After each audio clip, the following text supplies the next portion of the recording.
Olha, é só bater o olho no mapa da América do Sul que a pergunta vem na hora, né? Como é que o Brasil ficou desse tamanho todo? Uma colônia de Portugal que simplesmente ignorou a famosa linha do Tratado de Tordesilhas e cresceu sem parar.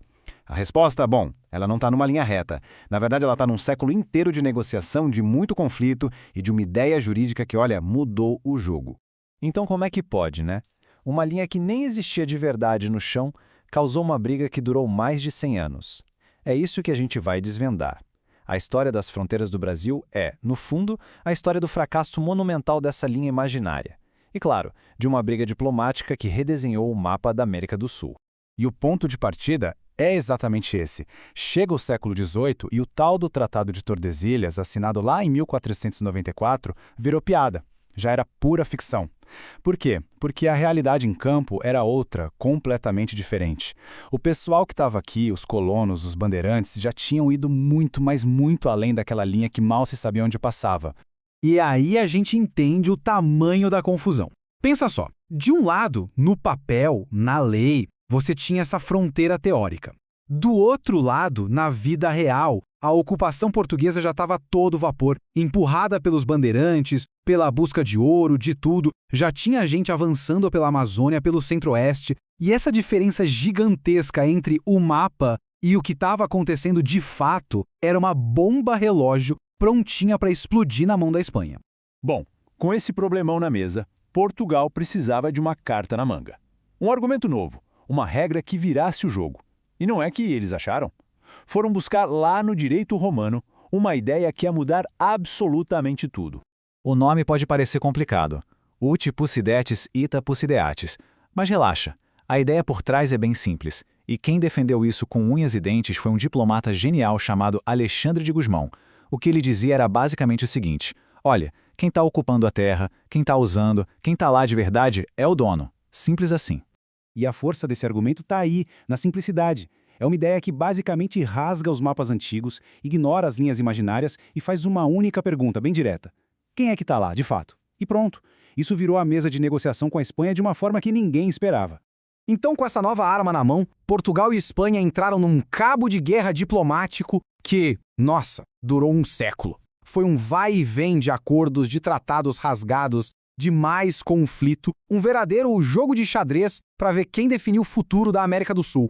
Certo, então vamos dar uma olhada em como essa história toda se desenrolou. A gente pode resumir esse século em 4 tratados principais, cada um definindo, depois anulando e redefinindo as fronteiras. E um detalhe importante, o epicentro de toda essa confusão, o lugar onde a briga pegou fogo mesmo, foi lá na região sul. O primeiro grande lance foi o Tratado de Madrid, em 1750. A ideia era usar aquele princípio da posse, ut possidetis, para fazer um grande acordo, uma troca. Funcionaria assim. Portugal entregava a colônia de Sacramento, que era super estratégica, lá no que hoje é Uruguai. Em troca, a Espanha passava para Portugal a região enorme dos 7 povos das Missões. No papel, parecia uma solução genial, né? Só que não durou nada. 11 aninhos depois, veio o Tratado de El Pardo e, puf, cancelou tudo. A paz acabou ali e a região sul mergulhou de novo num conflito direto, sem dó. E aqui está o ponto-chave da história. Enquanto lá no norte e no centro-oeste a ocupação ia acontecendo meio que na prática, sem tanta briga formal, o sul era outra história. Lá era um campo de batalha de verdade, o ponto mais quente da briga entre Portugal e Espanha, sem dúvida nenhuma. E olha só o que estava em jogo. Os territórios disputadíssimos. A gente está falando da Colônia do Sacramento, um ponto comercial que valia ouro. Dos 7 povos das Missões, uma área gigante, cheia de gente. E claro, as terras do Rio Grande e a ilha de Santa Catarina, que eram cruciais para Portugal continuar crescendo por ali. E é importantíssimo a gente lembrar de uma coisa. Isso aqui não era um jogo num tabuleiro vazio. Na região dos 7 povos das Missões, por exemplo, viviam milhares de indígenas guarani nas missões dos jesuítas.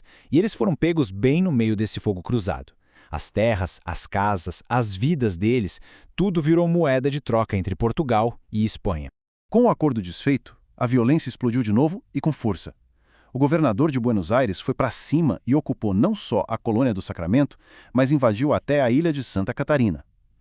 A coisa ficou tão feia, mas tão feia, que um novo tratado era a única saída para não virar uma guerra total na América do Sul. E aí veio o Tratado de Santo Ildefonso, em 1777, para tentar botar ordem na casa. Foi uma nova troca bem estratégica. Portugal teve que ceder muito, hein? Abriu mão da colônia do Sacramento e dos 7 povos das missões, tudo para a Espanha. Mas, em troca, conseguiu de volta a ilha de Santa Catarina e, o mais importante, garantiu a posse definitiva de um pedaço fundamental do que hoje é o Rio Grande do Sul. A partir desse ponto, o quebra-cabeça das fronteiras começa finalmente a tomar forma. As últimas peças estão se encaixando. O mapa do Brasil que a gente conhece está quase pronto, mas ainda falta um último e decisivo ajuste. E esse ajuste vem em 1801, com o Tratado de Badajoz. Esse é o último grande capítulo dessa saga toda. O acordo que finalmente ia botar um ponto final na disputa pela fronteira sul, que foi de longe a mais complicada de todas. É que mesmo depois do tratado anterior, o pessoal daqui não parou quieto. Continuaram ocupando a margem leste do rio Uruguai. O que o Tratado de Badajoz fez foi oficializar isso. Ele carimbou no papel que já era realidade, consolidando o domínio português sobre o que hoje a gente conhece como o oeste do Rio Grande do Sul.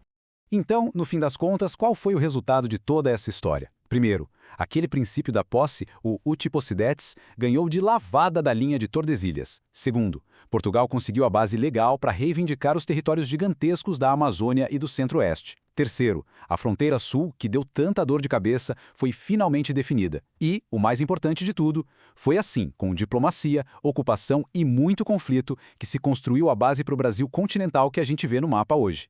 Tudo isso deixa a gente com uma reflexão, né? A gente olha para o mapa e acha que aquelas linhas são permanentes, que sempre estiveram ali. Mas essa história toda mostra que não. Elas são o resultado de muito poder, de muita negociação, de guerra. São cicatrizes da história.